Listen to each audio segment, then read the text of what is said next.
Assalamualaikum warahmatullahi wabarakatuh. Innal hamdalillah nahmaduhu wa nasta'inuhu wa nastaghfiruh wa na'udzu billahi min shururi anfusina wa min sayyiati a'malina. Man yahdihillahu fala mudilla lahu wa man yudlil fala hadiya lahu. Asyhadu an la ilaha illallah wahdahu la syarika lah wa asyhadu anna Muhammadan abduhu wa rasuluhu la nabiyya ba'dah. Allahumma salli wa sallim wa barik ala Muhammad wa ala alihi wa sahbihi wa sallam ajma'in. Ya ayyuhalladzina amanu taqullaha haqqa tuqatih wa la tamutunna illa wa antum muslimun.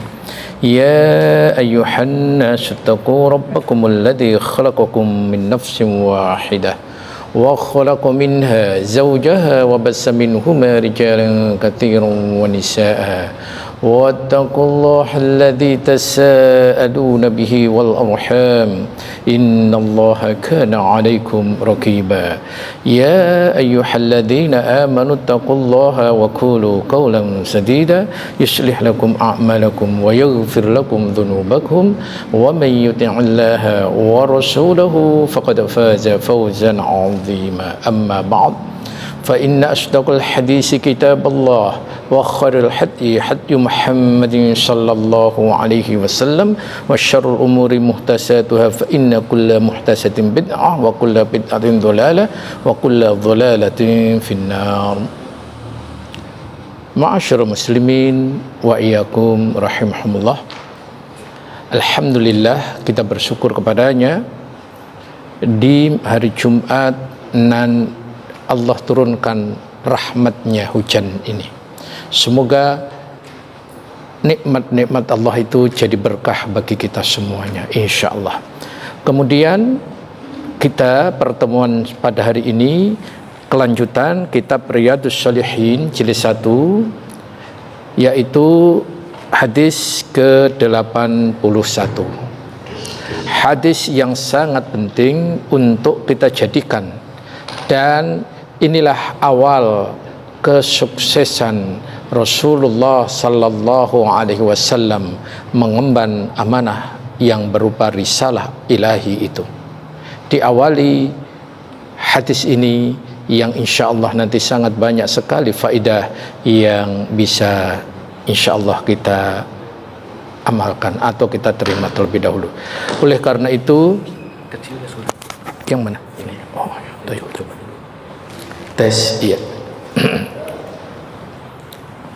Ma'asyiral muslimin wa iyyakum rahimahumullah. Hadis ke-81 ini mengisahkan bagaimana Rasulullah sallallahu alaihi wasallam dalam berdakwah. Kita sama-sama mengetahui Rasulullah sallallahu alaihi wasallam dakwah selama 23 tahun, terdiri dari 2 periode, periode Mekah dan periode Madinah. Periode Mekah selama 13 tahun, kemudian periode Madinah selama 10 tahun. Dalam masa periode tersebut, salah satunya terjadi yaitu peristiwa yang sangat luar biasa, yaitu hijrahnya Nabi dari Mekah ke Madinah. Selama 13 tahun Rasulullah dakwah dengan menyampaikan kebenaran kepada penduduk Mekah, maka dakwah yang beliau lakukan baik secara sembunyi maupun terang-terangan membuahkan hasil, tetapi tidak terlalu signifikan. Bahkan ancaman, gangguan, teror, dan sekelasnya terus diterima oleh Rasul Sallallahu Alaihi Wasallam.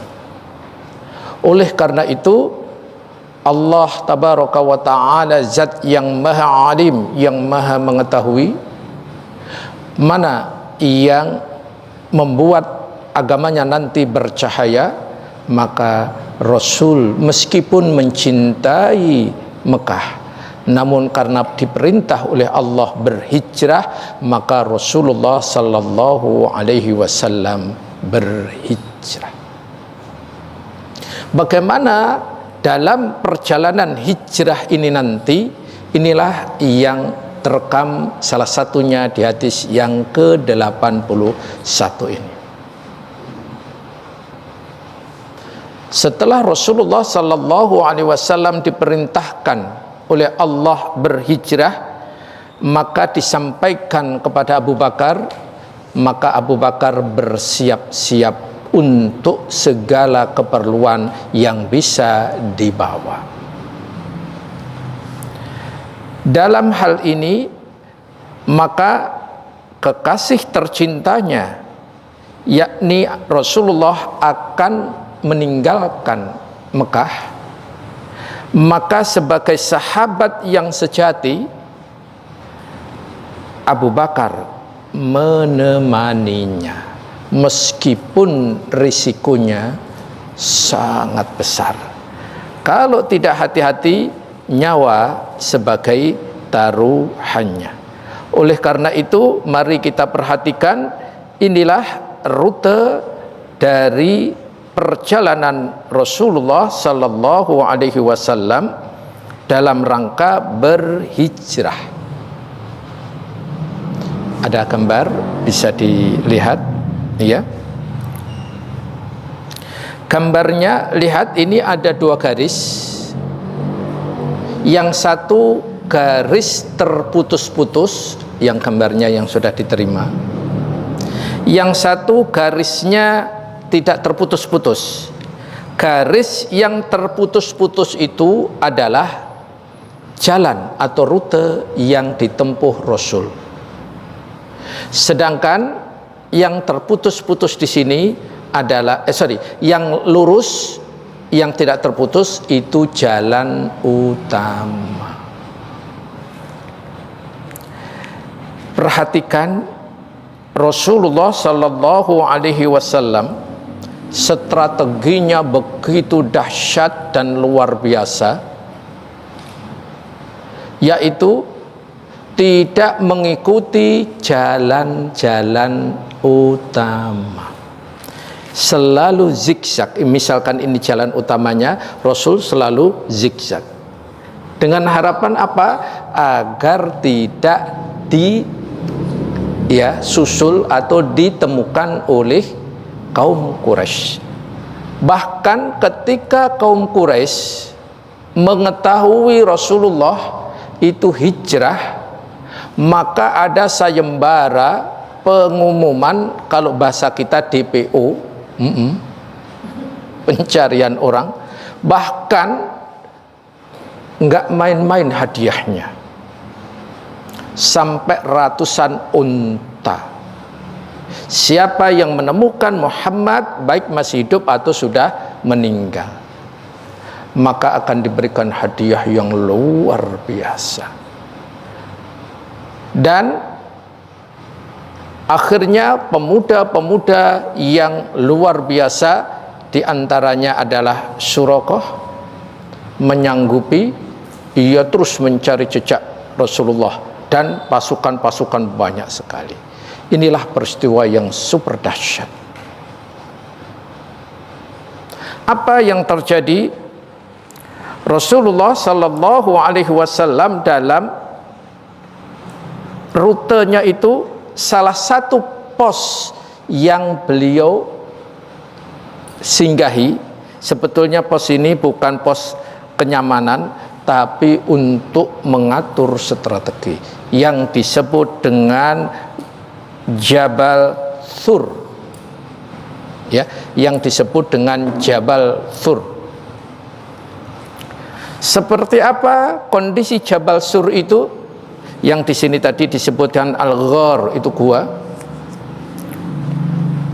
Bisa dilihat Jabal Sur itu keterangannya yaitu gunung Banteng. Gunung Banteng, Jabal Sur adalah nama sebuah gunung di Arab Saudi, terletak di bagian bawah Mekah, di sebelah selatan distrik Al-Misfalah. Tinggi gunung adalah 1,405 meter dan seterusnya. Inilah jadi Bukit Sur atau Jabal Sur ini masih di Jazirah Arab. Itu.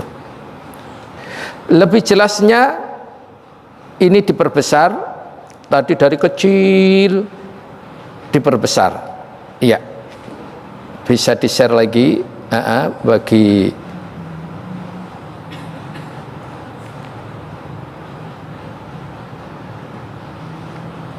sebentar. Ya. Tolong di-share lagi. Inilah Gua Sur tersebut. Gua yang dimaksud tidak sebesar gua yang ada di Indonesia. Oleh karena itu, lihat gambarnya. Ini cukup dimasuki 2 orang, itu pun sudah sangat ya. Dahulu ya, kalau sekarang sudah banyak renovasinya.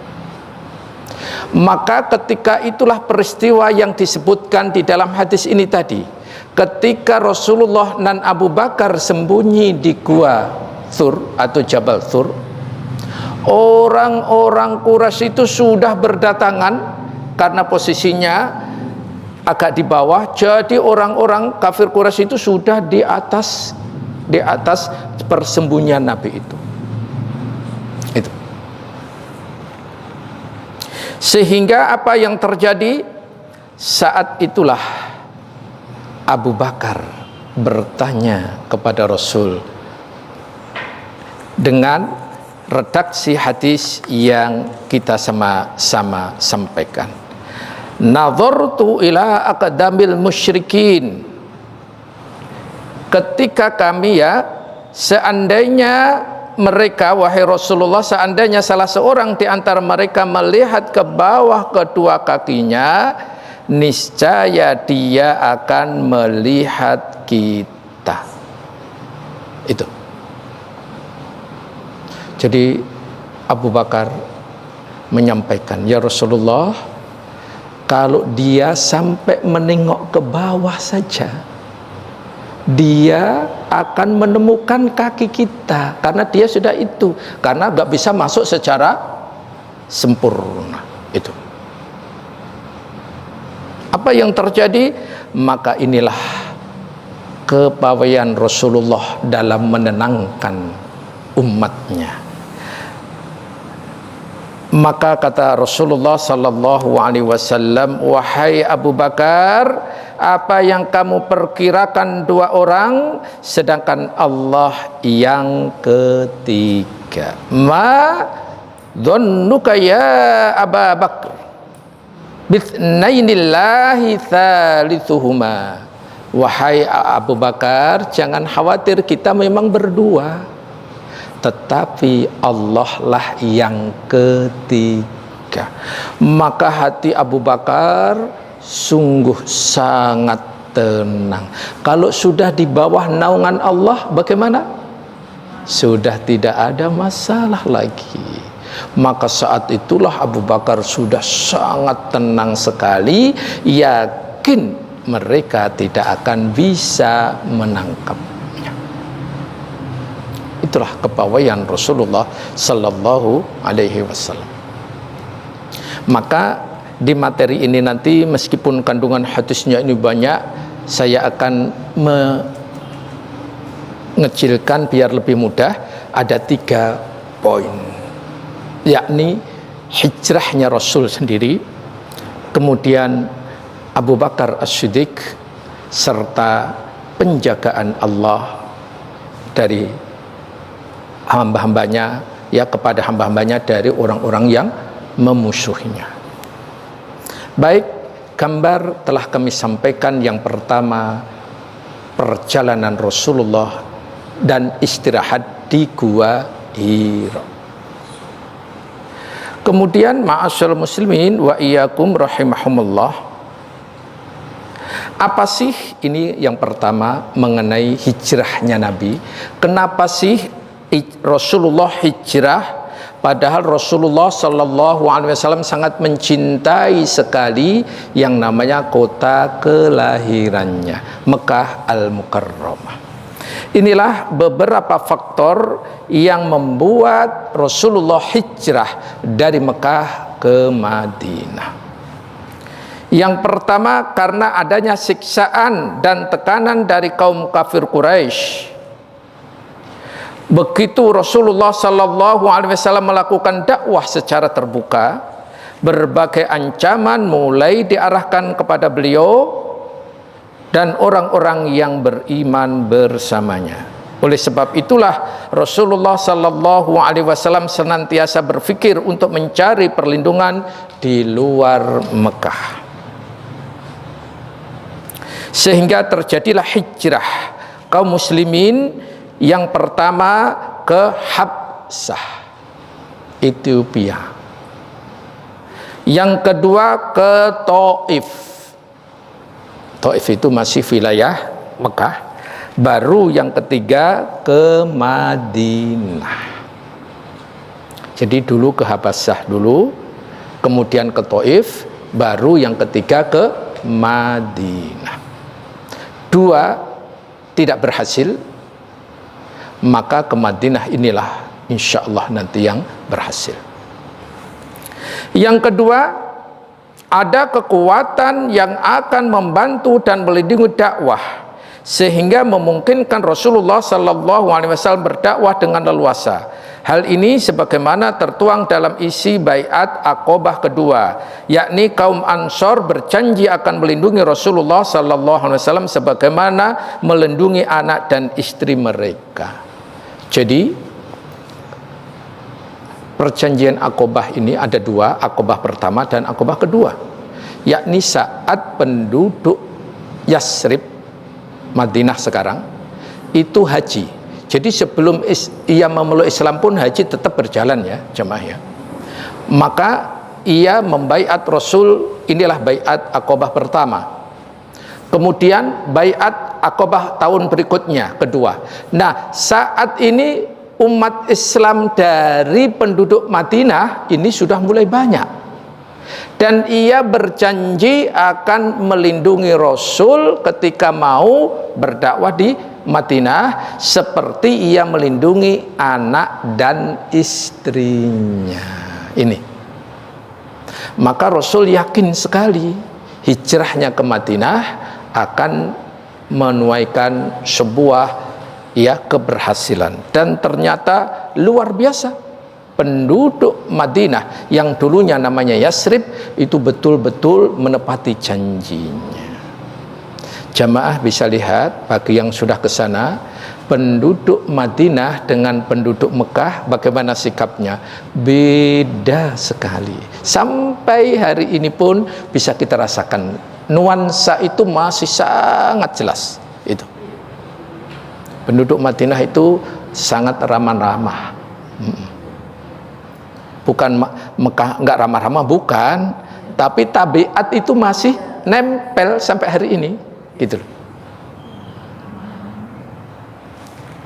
Kemudian yang ketiga, faktor yang membuat Rasul hijrah ke Madinah, para pembesar kaum Quraisy dan sebagian besar masyarakat Mekah menganggap Rasulullah SAW sebagai pendusta, sehingga mereka tidak mempercayainya. Dan kondisi seperti ini, maka beliau ingin mendakwahkan kepada masyarakat lainnya yang mau menerima. Yang mau menerima tadi salah satunya adalah penduduk Madinah. Yang keempat, kaum muslimin khawatir agama mereka terfitnah. Hal ini ibunda kita Aisyah radhiyallahu anha ditanya tentang hijrah beliau sallallahu alaihi wasallam, maka beliau, ibunda kita Aisyah mengatakan, kaum mukminin pada masa dahulu mereka pergi membawa agama mereka menuju Allah dan Rasulnya karena khawatir terfitnah. Hadis riwayat Imam Bukhari nomor 3900. Jadi hijrahnya Nabi karena ingin menyelamatkan agama Allah itu. Jadi bukan semata-mata untuk menghindari dari kekejaman kaum kafir Quraisy ketika itu, tetapi karena ingin agama Allah bersih, tidak terfitnah itu.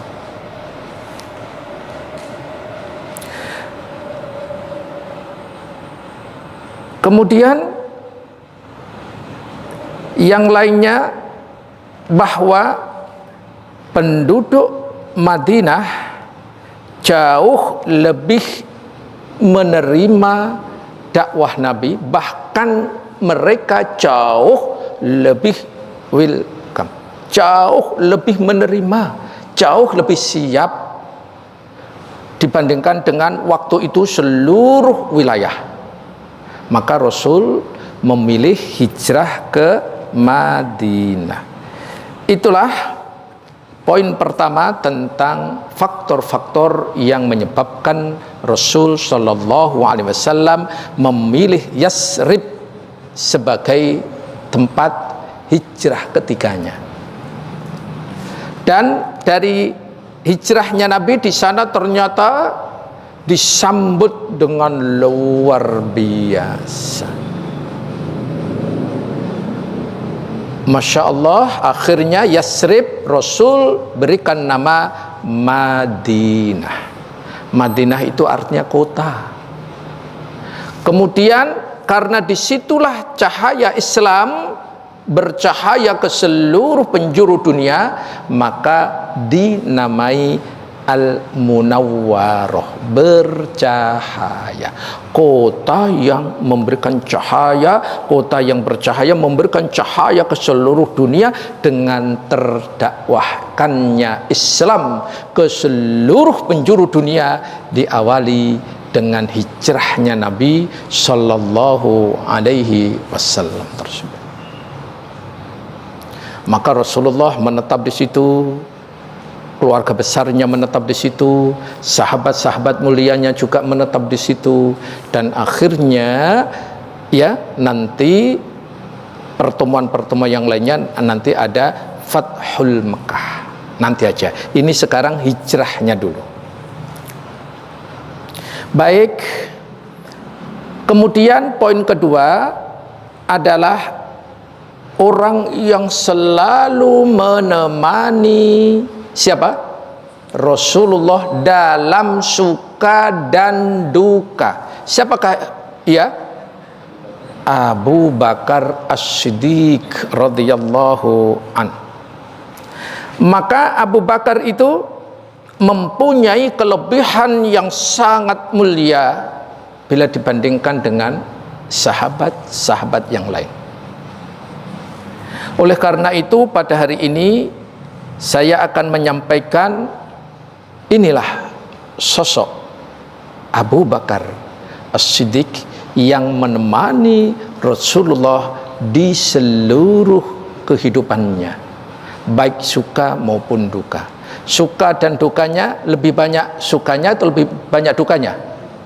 Lebih banyak dukanya. Kalau jamaah lebih banyak apanya? Sukanya.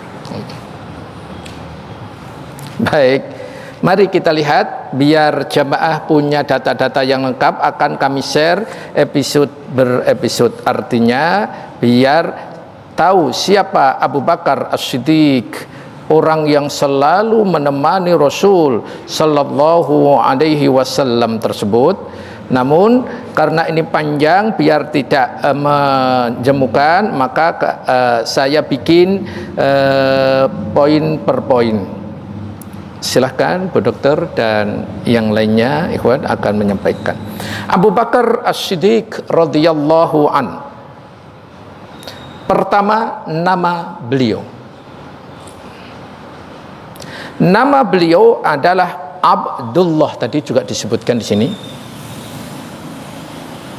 bin Utsman bin Amir bin Ka'ab bin Sa'ad bin Tamim bin Murrah bin Ka'ab bin Lu'ay bin Quraisy At-Taimi. Iya, inilah nama beliau. Kita kan belum tahu siapa nama Abu Bakar sebenarnya kan? Abu Bakar itu bapaknya Bakar. Kan kalau orang Islam kan disebut dengan Abu. Abu itu bapak. Abu Bakar berarti bapaknya Bakar. Siapa nama sebenarnya? Abdullah, itu loh.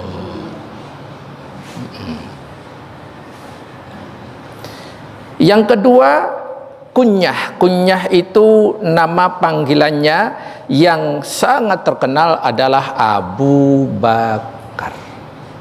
Dan perlu saya sampaikan juga di sini, satu-satunya sahabat yang enggak menyebutkan binnya itu hanya Abu Bakar.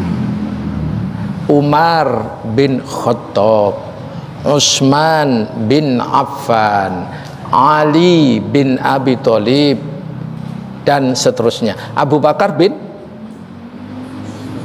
sebetulnya bin Utsman tapi enggak disebutin.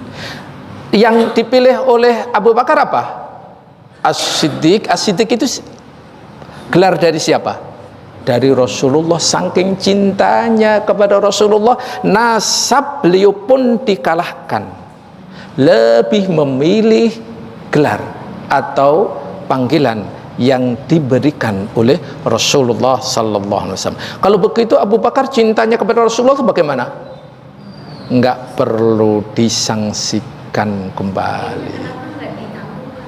Saking sayangnya kepada Rasulullah sallallahu alaihi wasallam. Itu. Padahal lazimnya orang sana semua pakai bin. Ya, semua pakai bin. Tapi Abu Bakar lebih memilih panggilan kesayangan dari Rasulullah sallallahu alaihi wasallam. Orang lain, satu kampung, satu kampung Abu Bakar. Nanti kalau jamaah ingin umroh, nanti Rasulullah tempat lahirnya di sini, kemudian Abu Bakar di sini, gitu, Bu ya. Tapi sama-sama suku Quraisy, dekat antara Baitullah itu loh, di lingkungan situ semua.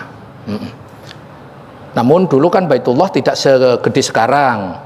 Ya dulu perkampungan-perkampungan biasa lah Ibu. Nanti kalau ke sana ditunjukin nanti ya. Iya. Kemudian yang ketiga adalah Laqib. Laqib itu julukan, yakni beliau dijuluki Atik dan As-Siddiq. Tapi kalau Atik jarang sekali kita dengar. Yang lazim, yang sering terus kita dengarkan adalah As-Siddiq. Jamaah ingin tahu kenapa Abu Bakar digelari As-Siddiq oleh Rasulullah sallallahu alaihi wasallam. Ini juga ada peristiwa yang super dahsyat. Ketika itu Rasulullah Isra dan Mi'raj. Pagi harinya Rasulullah mengumpulkan orang-orang Quraisy. Kemudian Rasulullah sallallahu alaihi wasallam mengisahkan perjalanannya di malam hari tadi yang disebut dengan Isra dan Mi'raj. Maka kaum kafir Quraisy semuanya saat itu, kaum kafir Quraisy ya, yang belum beragama Islam, membantah, mengatakan dusta. Makanya Rasulullah tadi pindahnya salah satunya karena disebut dengan pendusta. Maka ada orang pemuda yang angkat tangan membenarkan, jangankan seperti itu, lebih daripada itu, kalau yang menyampaikan Muhammad bin Abdullah Rasulullah, saya mempercayainya. Inilah Abu Bakar. Yang lain semuanya menghina, mengejek, mendustakan semuanya. Ia tampil berdiri tegak menyampaikan. Jangankan hanya itu yang disampaikan oleh beliau, lebih daripada itu saya pun percaya. Maka Rasul mengatakan as-siddiq, jujur, luar biasa. Maka inilah, karena ini Abu Bakar, ya kita kasihkan sejarah-sejarahnya biar kita lebih ya. Maka Abu Bakar ini orang yang paling dibenci oleh musuh Islam, wabil khusus adalah Syiah. Kali paling dibenci. Karena apa? Karena orang yang paling dekat dengan Nabi. Kalau ini sudah dipisahkan, sudah repot urusannya. Kemudian ini kisah sedikit aja. Ketika Rasul istrinya meninggal, Rasul nyuci sendiri, masak sendiri, tapi bukan lagu, nggak boleh kita lagu. Iya. Akhirnya Abu Bakar kasihan, maka putrinya yang ketika itu masih relatif kecil usianya, tapi badannya, Abu Bakar itu kaya raya, 9 tahun, orang Arab 9 tahun, dengan orang Indonesia 33 tahun pun badannya gedean orang sana. Karena makanya kalau orang Indonesia kan tahu tempe aja. Kalau orang sana orang kaya raya, Abu Bakar itu orang kaya raya. Proteinnya luar biasa. Jadi Ibunda Aisyah itu walaupun 9 tahun itu menikah itu bukan karena umur, tapi karena ketepatan, kepantasannya. Kalau di zaman-zaman dahulu orang tua kita nikah umur berapa? Belasan tahun kan Ibu? Itu. Kenapa nggak diprotes? Padahal orang Indonesia kecil-kecil makannya apalagi kalau dahulu makanannya apa? Ya tahu sendirilah gitu loh. Jadi badannya kecil-kecil itu aja nikah. Udah nggak usah dibicarain. Kemudian keempat, kelahiran beliau. Beliau dilahirkan 2 tahun 6 bulan setelah tahun gajah. Berarti duluan siapa ini? Duluan Nabi SAW atau Abu Bakar? Ayo, duluan mana ini? Beliau dilahirkan 2 tahun 6 bulan setelah tahun gajah. Ya? Kenapa? Iya, duluan Abu Bakar. Rasul lahirnya tahun apa? Tahun gajah. Ini 2 tahun 6 bulan. Jadi tuaan Rasulullah itu. Selisih 2 tahun 6 bulan, 2,5 tahun. Kemudian yang kelima, ciri-ciri fisiknya. Karena ini pembahasannya tadi di gua tadi loh, Abu Bakar. Makanya kita harus tahu siapa sosok beliau itu. Maka ciri-ciri fisik beliau adalah berkulit putih. Arab itu dibagi 2 ya Bu ya. Ada kulit hitam, ada kulit putih. Nah, Rasulullah dan termasuk Abu Bakar adalah bagian kulit putih. Tapi putihnya bukan putih seperti orang luar ya Bu ya. Putihnya Arab sana. Iya. Kemudian bertubuh kurus. Orang kaya tapi kurus. Biasanya kalau orang kaya gimana? Mudah, nggak usah danu. Berambut lebat, tampak kurus wajahnya, dahinya muncul, dan ia sering memakai hina dan khotam. Hina khotam itu apa? Iya.